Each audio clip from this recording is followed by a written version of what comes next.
Welcome to the second episode of Series 18, everyone. We're really excited to dive into the conclusion of our character creation for Descent into Midnight. But first, as usual, some announcements. I hate that you stuck a pun in there still. It's the same pun, too. No, last time it was like something about deep or something. I don't know. Oh. Anyway, whatever. I'm still mad at you.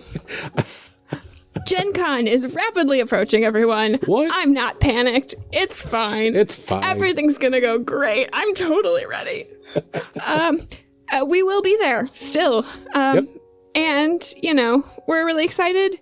Because this is the case, we want to remind everyone, we do have a panel with James D'Amato and Grant Howitt on that Thursday. It'll be at 2 p.m. But also, we'll be really busy getting ready to go to GenCon before that panel and everything. So we're going to be foregoing the episode on July 29th. You will still get a full bunch of episodes for July. July is one of those months that has 5 Mondays. Mm-hmm. So you'll still get the full Series 18 plus a Character Evolution Cast episode. We're just going to take that 29th off to give us a little time to get ready and prepared for our trip to GenCon, you know, do all of that last minute stuff. Mm-hmm. You know, we just need time to like curl up in a ball in a corner and panic, triple check our lists. But then we'll be back on the 5th with a brand new series, so you can stay tuned for that. Yeah, should be really fun, and I am looking forward to it. So, yeah. One last thing that we always like to do when we get to these cold opens together is read your reviews. So if you leave a review for us on Apple Podcasts or any of the other big review services that we have in our show notes, we will read it out. And like we're about to do for the review left by Baldnosis. Is that how you pronounce that? I like that you ask like somebody's going to respond. I don't. Well, I apologize if I messed up that name, but I'm going to say Baldnosis. From iTunes labeled it as the United Kingdom of Great Britain and Northern Ireland. Well, thanks for tuning in. They titled it Excellent Analysis of Various RPG Systems. I would argue if you take 2 hours to create a fighter and then spend 4 hours playing that fighter at the table, you've spent 6 hours playing Dungeons and Dragons. This is a quote from TV's James D'Amato. As a primarily solo gamer, the most joy I experience with a role-playing game is creating different characters using the game's system and then fleshing them out into complex, interesting people. Amelia Entrum and Ryan Bolter employed this very technique, using character creation as a focal point to analyze a game's strengths and weaknesses. Each 3-episode season, I think that's supposed to be series, centers around a single game and includes special guests based on their expertise of the game. Featured games range from popular to obscure and from decades-old classics to new games still in development. Between series, the podcast often adds an evolution episode featuring concepts and ideas to help players have a better role-playing experience. As hosts, Amelia and Ryan are knowledgeable, passionate, and very personable. Their love and enthusiasm for the subject matter shines through, and it makes the show an enjoyable and rewarding listen. If you're overwhelmed with the number of actual play and GM-centric podcasts, Character Creation Cast will give you a different way to learn about systems and could inspire you to try them on your own. Highly recommended. Oh, thank you. That was such a nice review. That was a really nice review. Thank you so much, Baldnosis. With all of that out of the way, here's the episode. Enjoy.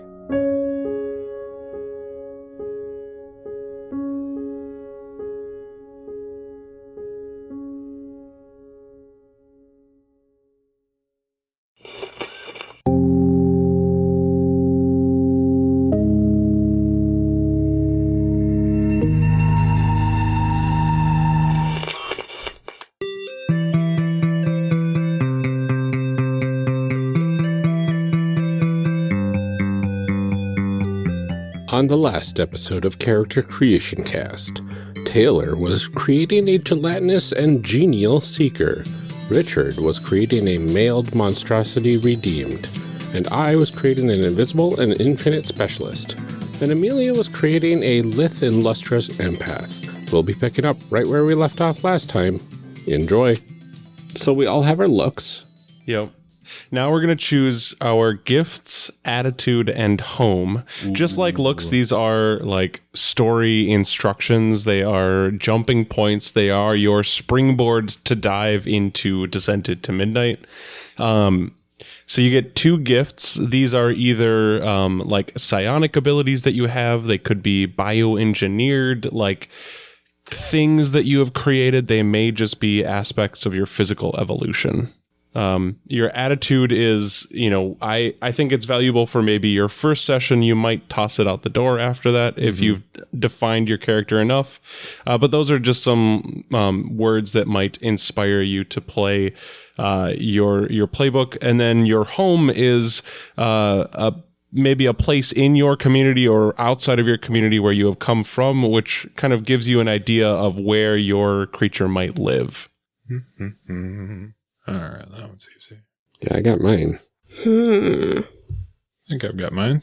I don't really know what I'm doing with this character, but I'm just going to pick things that I like, and we'll see what happens. There you go.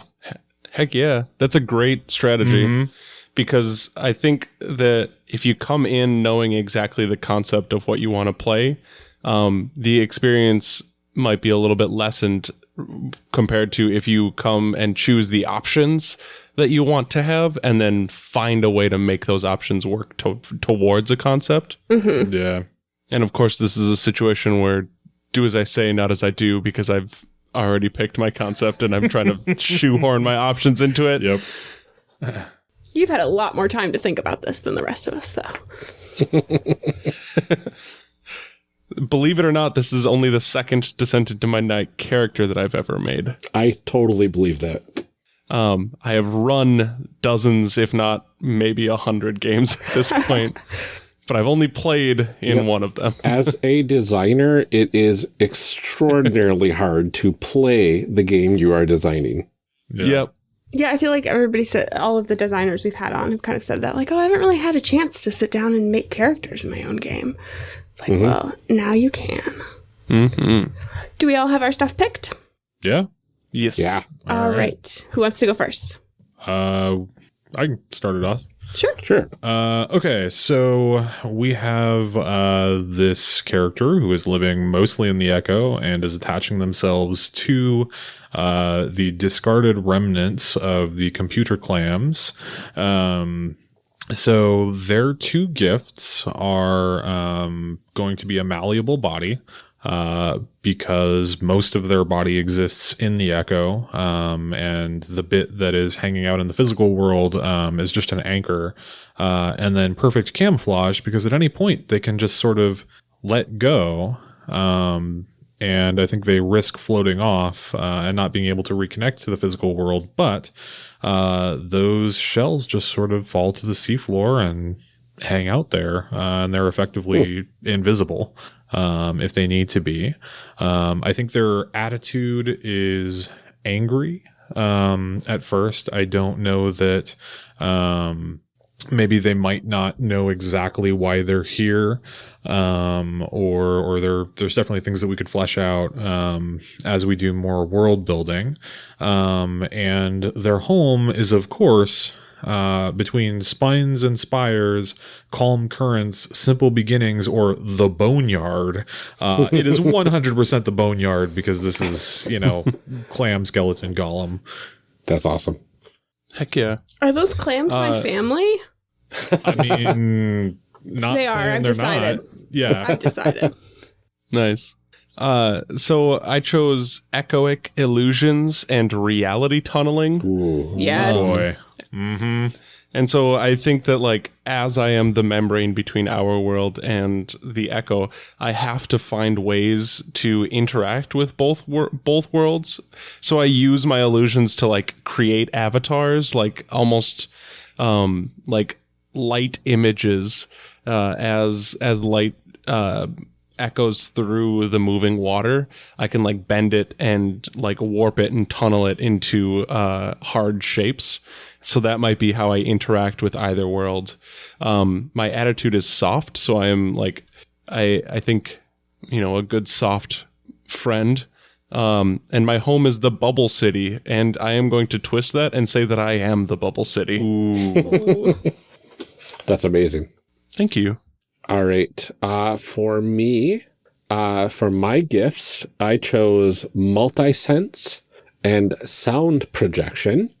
And what I'm interpreting that as, since I exist across all physical surface of this world, I can sense everything simultaneously in the world. And then I use my sound projection to amplify the harmonics of the echo itself as it comes into this world, so that it creates a very harmonious experience for those living in the physical portion of the world. It's very cool.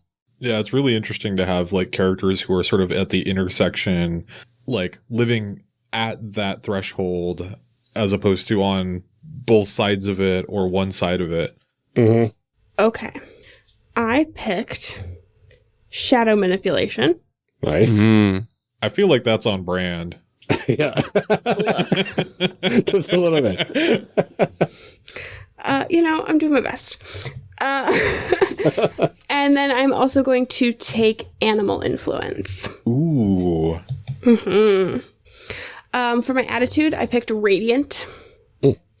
And for my home, I picked within a place of importance. I am a princess clam. Nice. Oh my god. I am the clam queen. I forgot to do my attitude in home. My attitude was probing, which is very applicable to sensing everything. Mm-hmm. And my home, I have between a snug crevasse, a dirty hole, too many teeth, or a family legacy. I think I originally wrote down a family legacy, but I think I'm going to put in too many teeth instead. And I'm going to interpret that as, since I exist everywhere, I'm a little everywhere, a little too much everywhere. Interesting. Are you starting to get overwhelmed by it? I think so. Ooh. And I think that has really interesting implications for, like, because your character has such a direct connection to the world and the community already, like corruption that your character experiences or that is in the community, like it's very easy to see how that would move back and forth between those. And I can see, depending on the type of corruption, my character accidentally amplifying it at first, thinking it's part of the echo. Yeah, that's really cool. We'll get there. Yeah. Oh, what I'm doing is killing people. I know. Okay, so next, do we get to do links? We should say we all have stats. Yes. So now we are going to open up our playbooks. We all have stats that are laid out as they are. Take a look at your stats. Think about what that might mean for you as a character, what that might mean for you as a role player. And then we are going to be picking some of our moves. So every playbook gets a signature move, which will always be up first. It's going to have maybe multiple moving parts. You might be choosing bits to customize your signature move. So take a look, read over that, and then you are going to also choose 2 other moves from your playbook. So this might be some dead air that whoever edits this show cuts out. That's me. This I'm part, fine with anyway. Yes, this part. Oh, dang. Nice. Okay. All right. That goes perfect with my concept. So I have to pick it. I just cannot, mash this into something yet. Princess Clam. With animal control. I mean, you could be an underwater Disney Princess Clam. I know, and that's so not my vibe. But you could be. With shadow manipulation, you could be an evil Disney Princess Clam underwater. So one of the cool things about the empath is that you pick 2 emotions that you don't know how to process.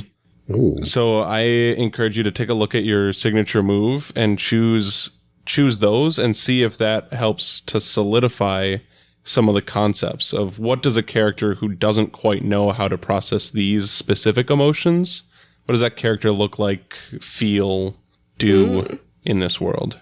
And by picking those emotions, you are signposting to your guide, hey, hit me with these a lot, because that's when mechanics happen, and we all know that mechanics are the fun part of games.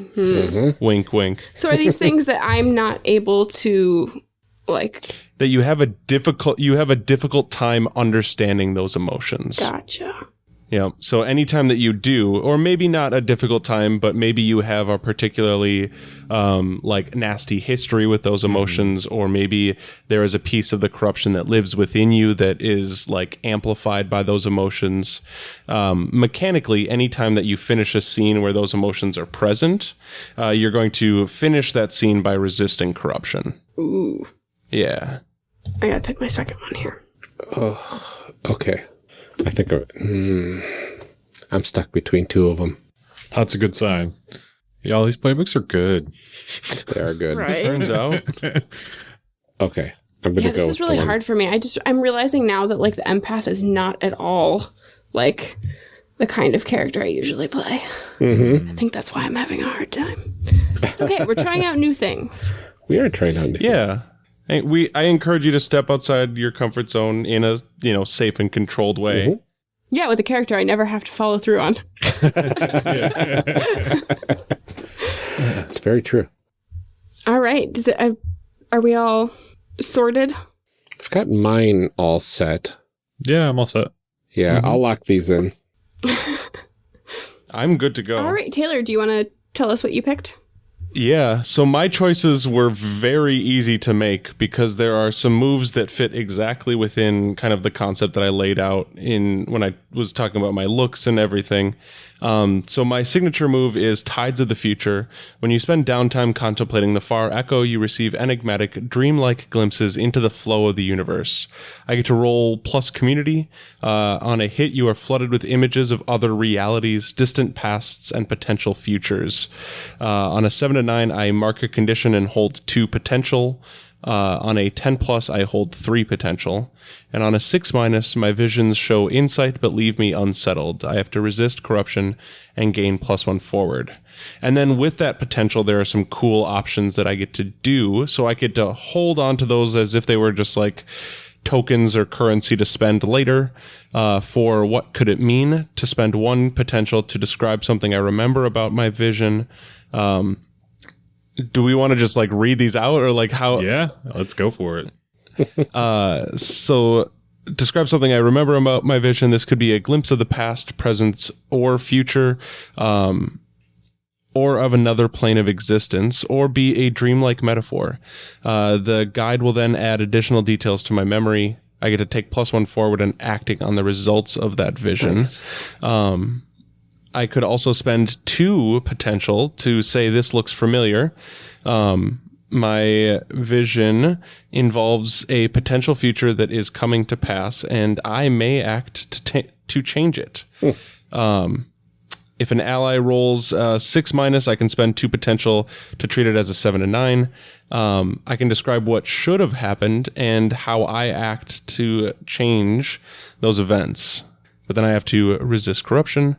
I could then also spend 3 potential to show my vision involved a potential future that is coming to pass, and I may act to change it. I can spend 3 potential when an ally rolls a 6-. If I do, that can treat that result as a 10+, and then resist corruption at the end of that move. Nice. So that's my signature move, is just like getting visions of the future, acting to change them. And then the 2 moves that I chose on the outside of that are what dreams become. Most inhabitants believe the echo is only a reflection of the physical world, but I understand that the opposite is also true. When I manipulate my silhouette to alter my physical form, I roll plus drive and then choose a look from any playbook and describe how the new appearance describe the new appearance you have during the scene. And then just like potential, I get to hold something called facade, and I can spend that facade to have some options like choosing a basic move to get +1 ongoing, to distract, frighten, or surprise those around me, to move unhindered to any place within the scene, or I can spend 2 facade to take a 6- when I endure or resist corruption. And those are moves where you want to roll low. Very nice. And then my second move is Seek the Horizon. When I send my silhouette to observe another location, I can roll + drive. On a hit, I mark a condition and observe the location as if I were there. On a 7 to 9, I get to choose 2 of these options, and on a 10+, I choose 3.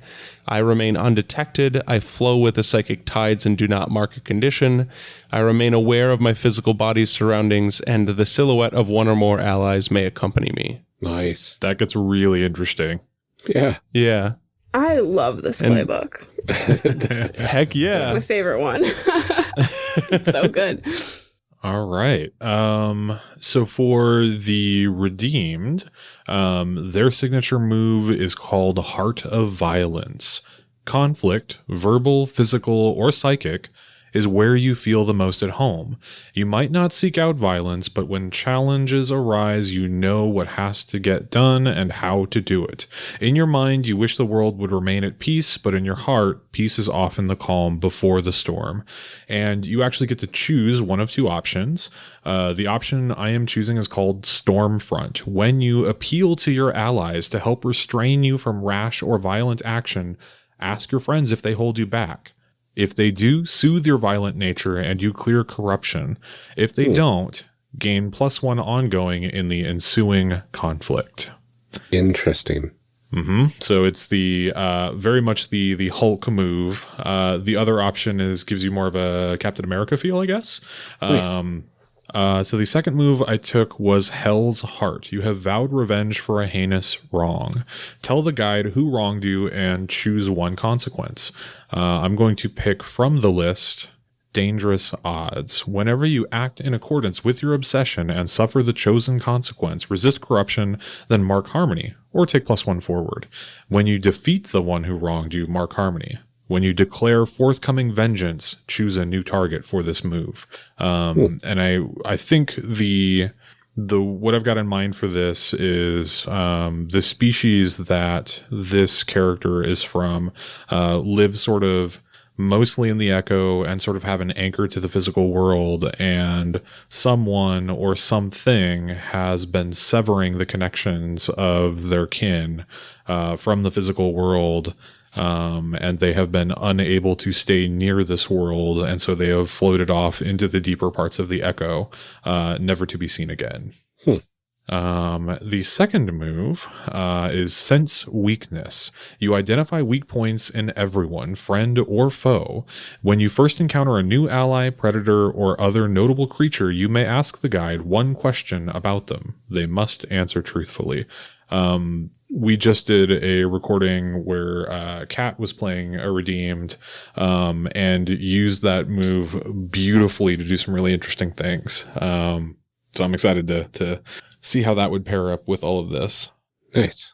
What about you, Ryan? All right.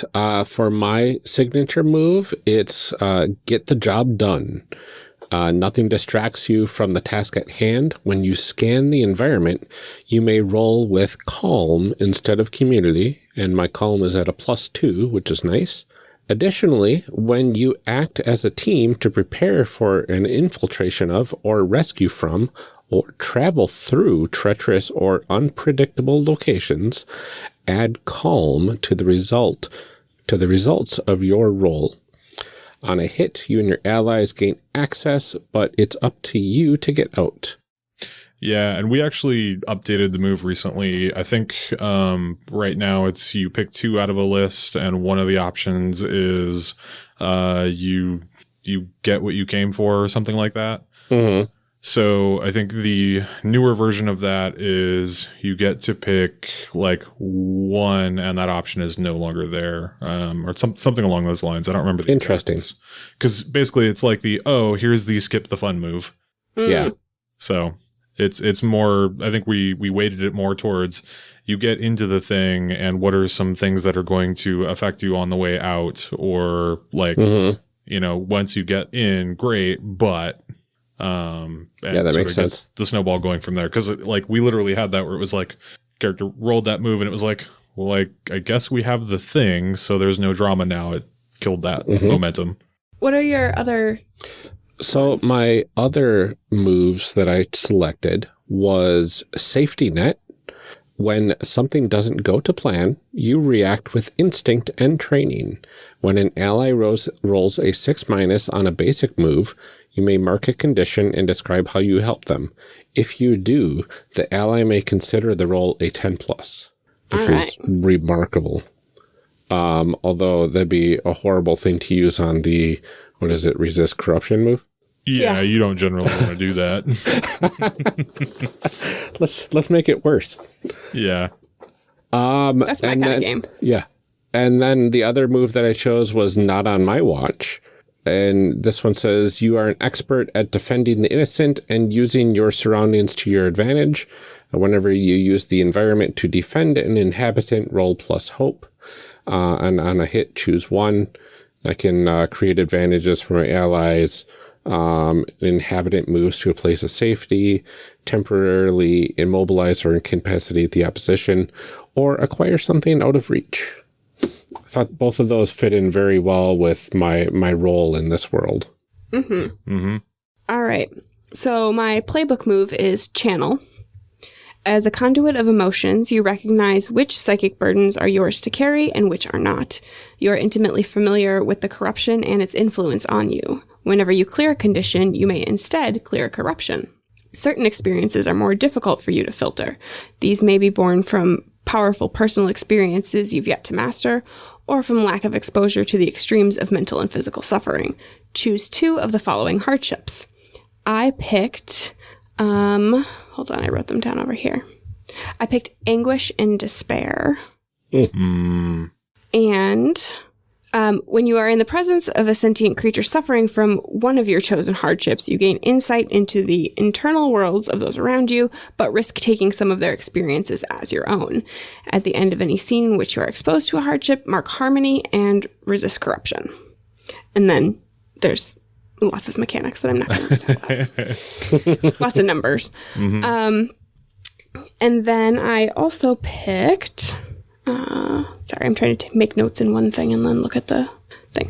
I picked lead by example. When you endanger yourself by taking the lead, choose 1. Your bravery and conviction centers you. Clear a condition. Your teammate may describe how your action inspires them. If they do, they clear a condition. Your action reveals something fundamental about your nature. Mark harmony. You implement a subtle but important plan. Grant a teammate 1 maneuver. And I picked synchronicity. When you act as a team, you link your allies in psychic landscape, allowing them to act as one synchronous being. You may mark corruption to treat a 6- result as a 7 to 9, or resist corruption to treat 7 to 9 as a 10+. Yeah. So I'm thinking that, Richard, all of your little clams that are, right, it's yours, that are tethering you. Yeah. I think that those might be my family. My clam family. So I'm thinking that I've lived this life of privilege, but whatever this corruption is ruining that. And so now I'm having to deal with all of the negative emotions around that. And trying to fix it, possibly selfishly. We'll see. If only we had a cultivator, because then when we were hanging out in the garden, my character could be all like, when you hear you clamily. Yep. Nope. You took my joke from this podcast. You took my joke. I was going to say clamly. Fired. Oh boy. Nope. Disinvited. Yep. I've got 50% veto power on that. I don't know if that matters when it's when there's only 2. Yeah, I don't think that it works like that. On my podcast, I welcome puns. All right. So is that everybody for those, for the moves? Yeah. I think so. Okay.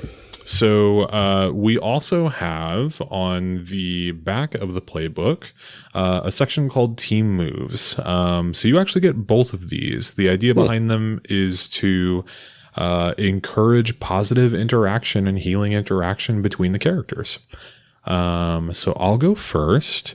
This is for the redeemed. So the first one is Team Player. When you offer earnest praise to a friend, clear a condition. And the second is Guardian. When you use violence to prevent direct harm to an ally, clear a corruption. For mine, I have and ignite your bones. I love That one was all Taylor. Yeah, that sounds correct. That is a very Taylor name for a team move. Okay, so and ignite your bones says when you put yourself at risk to bring a lost or injured inhabitant to safety, clear a corruption. If the inhabitant was a PC, your actions give them hope and they also clear a corruption. Ooh, that's very nice. And then my other team move is a common current. When you find common ground with an ally, adversary, or rival, mark harmony. Ooh, those are very nice.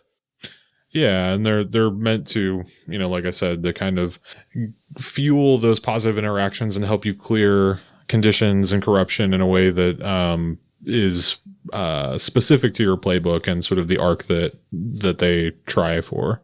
My team moves are Look Deeper. When you expose someone to their hidden truth, they may clear a condition.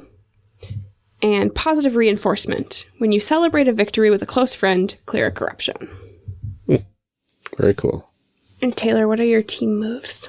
My team moves are Epiphany. When you share a moment of clarity about yourself, your community, or the universe with an ally, clear a corruption or mark harmony. And I also have See What I See. When you share the mythology or symbolism of the echo with someone, ask if they connect to your story. If they say yes, ask them to describe how your story gives them insight, and they clear a corruption. If they say no, mark harmony. That's really cool. All right. So now do we get to do the links? Because I'm pretty excited about those. The links are, I think, where the characters really start to develop. Yes.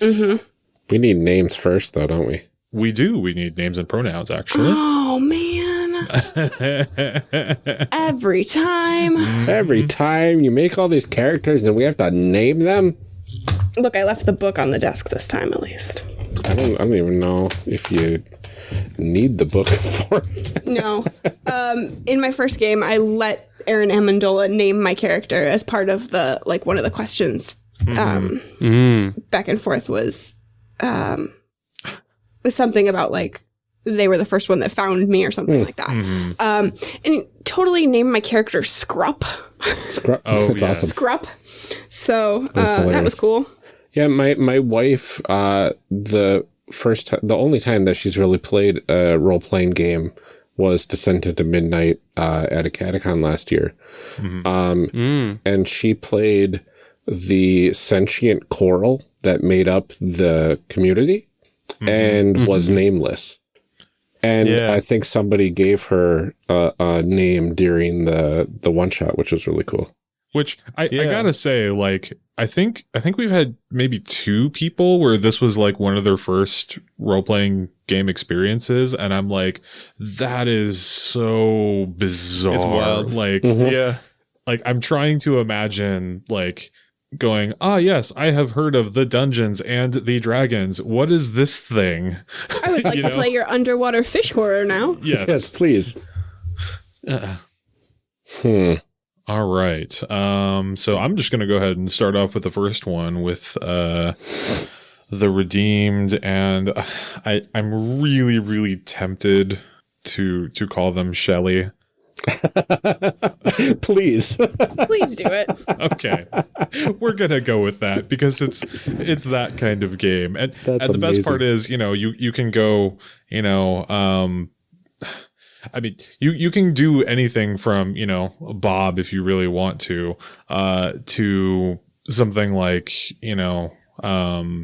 the pressure of the wave that arrives at high tide or something, you know, like even because the way that the inhabitants communicate with each other through the echo, images and feelings are just as valid as sounds.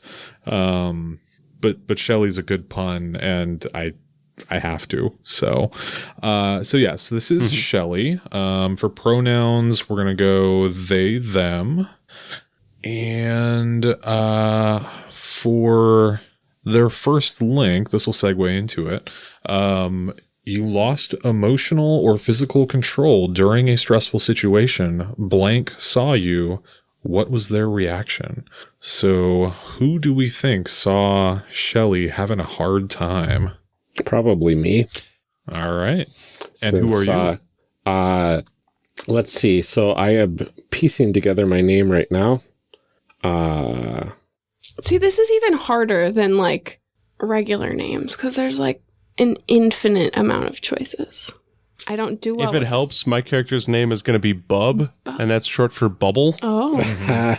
So just like lean into whatever your brain tells you. And the best part is that you can have like the sillier the name, the more you're going into it thinking, oh, this is all going to be happy fun times. And then you come across the corruption and go, oh, gee, this is bad. And then you come together and like you have these beautiful, wonderful experiences in these characters, and they're named Bub and Shelley and, you know, the light on the seafloor. So my character is more of a concept to this society, and not so much as something that is physically there.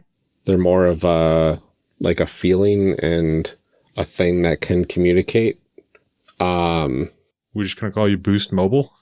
Boost Mobile. I will not be an advertisement. Oh, Boost Stationary. Yeah. Oh, what about Boost Omnipresent? Probably not. No. That's even bad for me.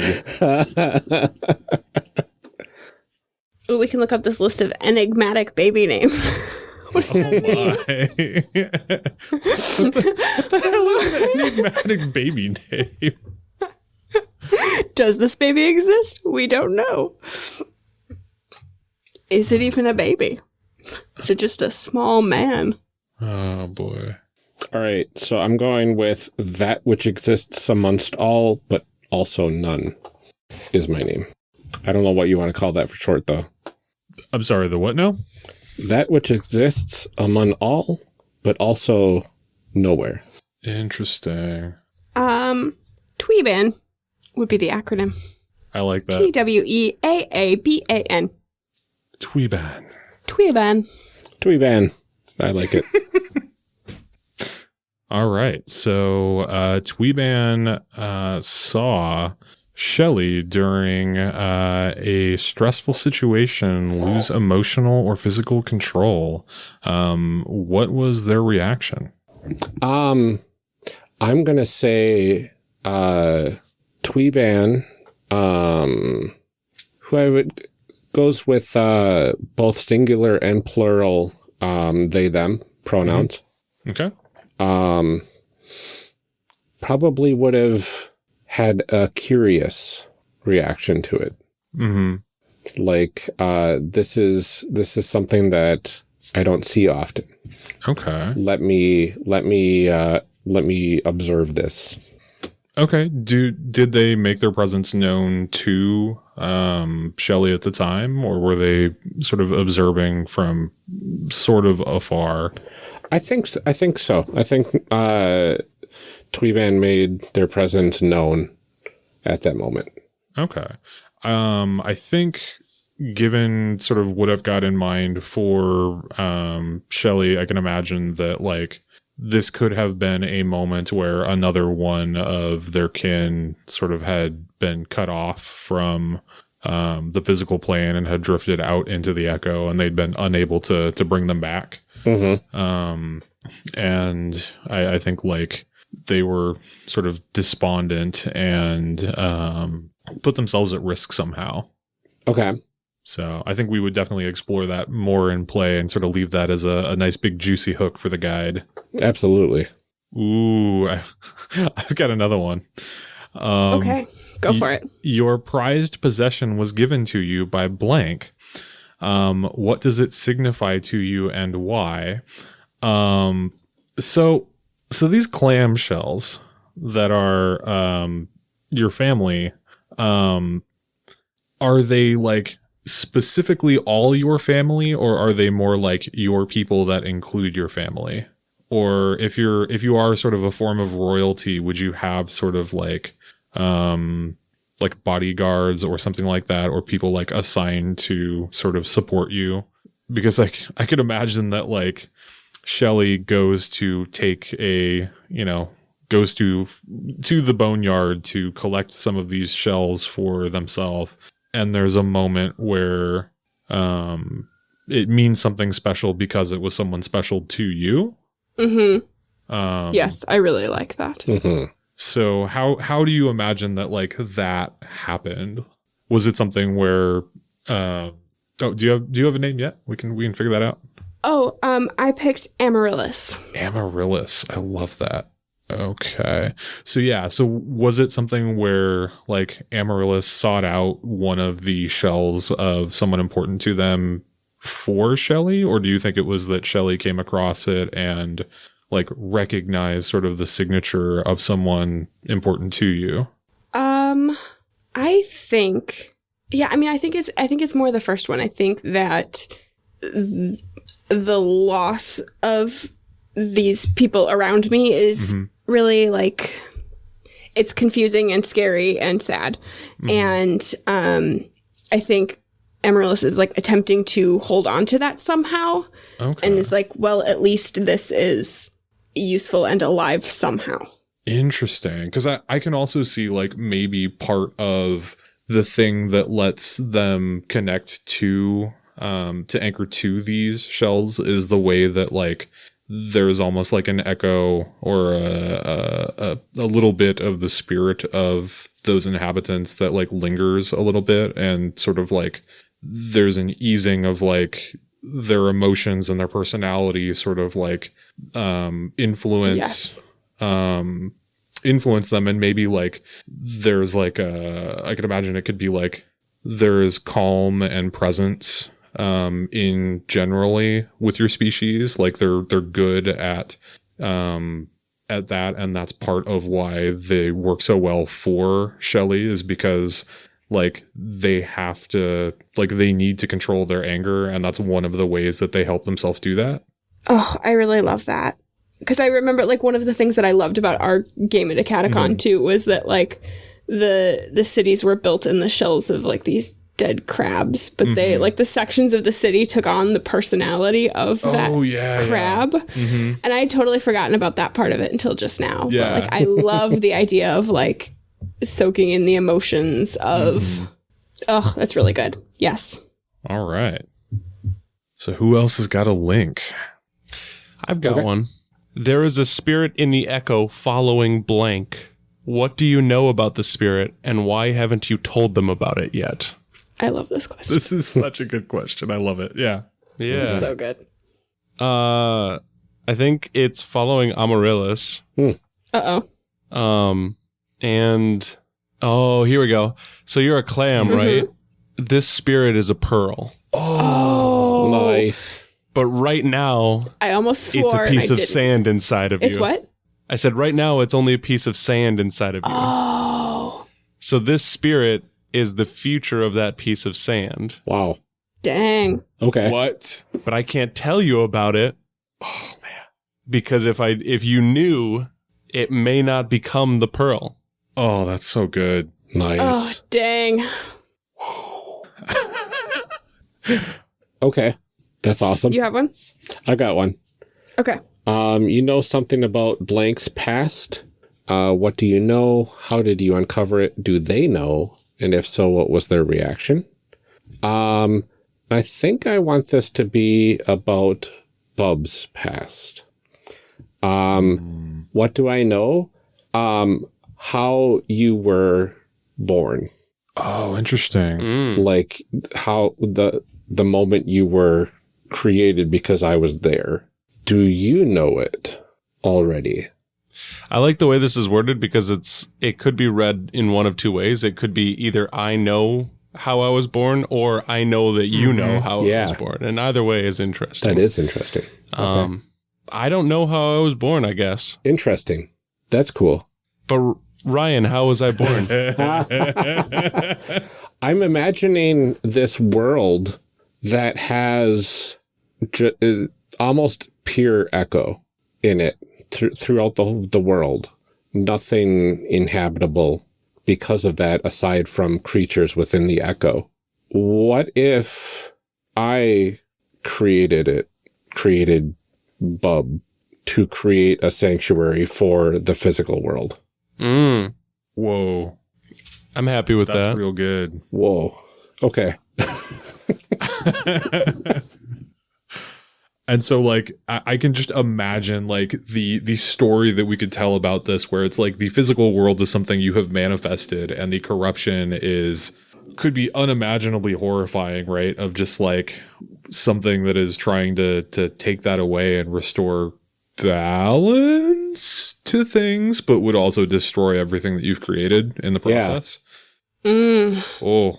And what if like all of your redeemed or friends and family that are getting pulled into the echo deeper and deeper are just adding to the problem of the echo wanting to push back in?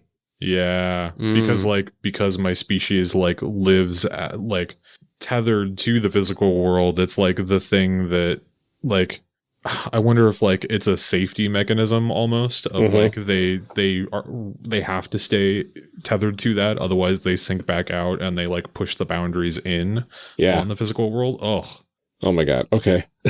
So it's not just about like, oh, you know, my species is, you know, going off and they're no longer seen again. It's that when they do, they are pushing back like the walls of this physical universe or this physical world. So I want to kind of tie some of this together a little bit. The question I want to do is, you drew the corruption from an ally and channeled it to defeat a threat. Who did you draw it from, and what did you learn about them? So I want to go with Shelley. Okay. And I think what I learned is the fact that you need these shells to help calm you. And thus the gift to like keep you sane and sort of controlled a little bit, that like this is a thing that you can't necessarily do on your own and you need these other pieces. And that's why it's so important. Okay. Yeah, that's really cool. And like I feel like also like Shelley knows that like they have started to realize that by maintaining control and by figuring out this problem, they're literally saving the existence, like, of you and everyone in the physical world. But I think this is also really complicated for me because those are my dead family members. Yeah. So, like, the only thing that is stopping the world from exploding is the fact that my family is dead. Yeah. And, like, that's not cool. No. And I'm sure that like, or is it indeed the coolest thing? Well, and it's like in the long campaign, like one of the things you can do is you can say, okay, like I think it's one of the corruption moves where it's like you can say, I do the thing and then this is the end of my character. Like I could easily see that being a thing where it's like Amaryllis could, if the story went that way, like become a significant part of Shelley in a moment where like that needed to happen. That could be really cool. Yeah. That kind of ties in with the question that I just found the answer to. You and Blank spent significant time together discussing Blank. I was thinking myself and Amaryllis spend significant time together talking about death. Interesting. Why are you each drawn to the subject? Probably Amaryllis because of the stuff that you were just saying there. And, well, and also those are like the emotions that I'm not super great at are like anguish. Yeah. And then me, because I don't know death personally. Oh, dang. Because even if the physical world collapses and everything else is gone, you will still remain. Yeah. Oh. Death would be welcome relief. And like, where would that leave Bub too? Like, yeah. I don't know that I'm alive. I'm just the membrane between our world and the Echo. But if our world stops, what happens to you? I mean, you could shrink into a point. I'm a membrane between the Echo and whatever's on the other side. Nothing. Oh. Love to feel the void against my gelatinous skin. Yeah. Ugh. All right. Well, we did it. We made some people. Yep. We're definitely not going and kicking in doors and killing goblins with these folks. No, definitely not. Oh my goodness.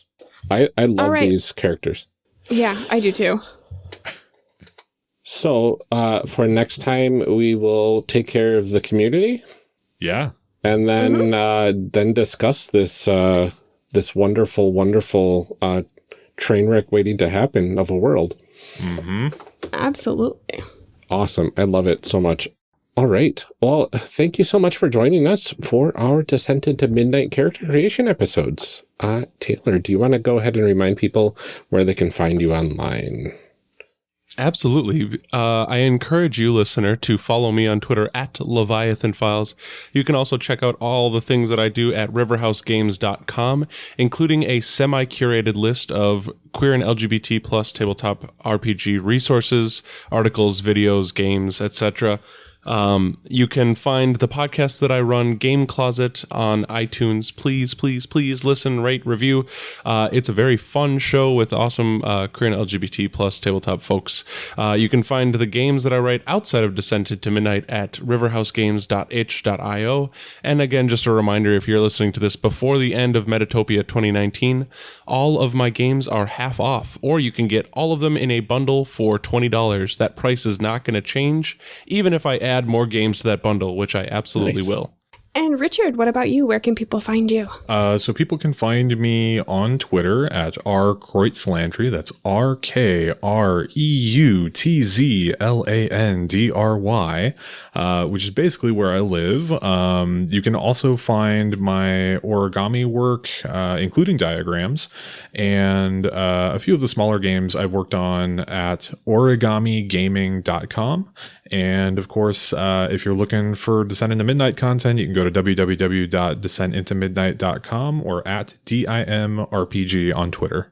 Awesome. Well, thank you everyone for tuning in to listen. And please join us next episode when we break the format a little bit and create a community before we discuss how amazing this game is.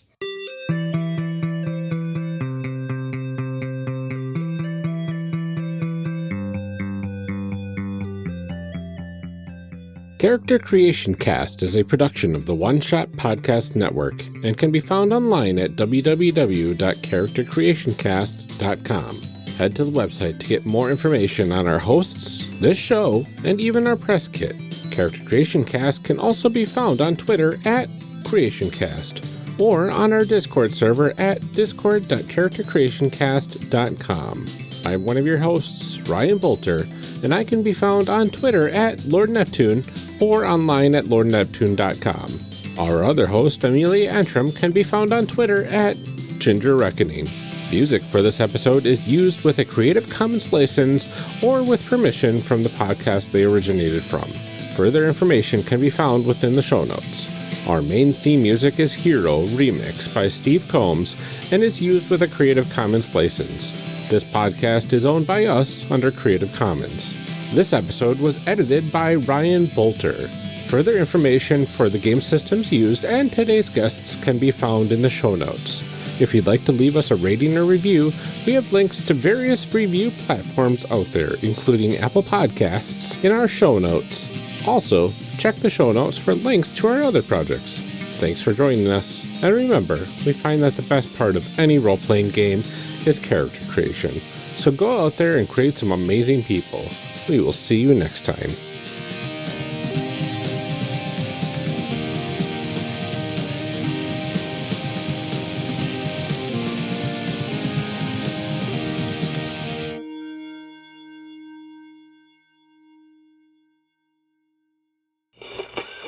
now we gotta read some show blurbs. Show blurbs. Show blurbs.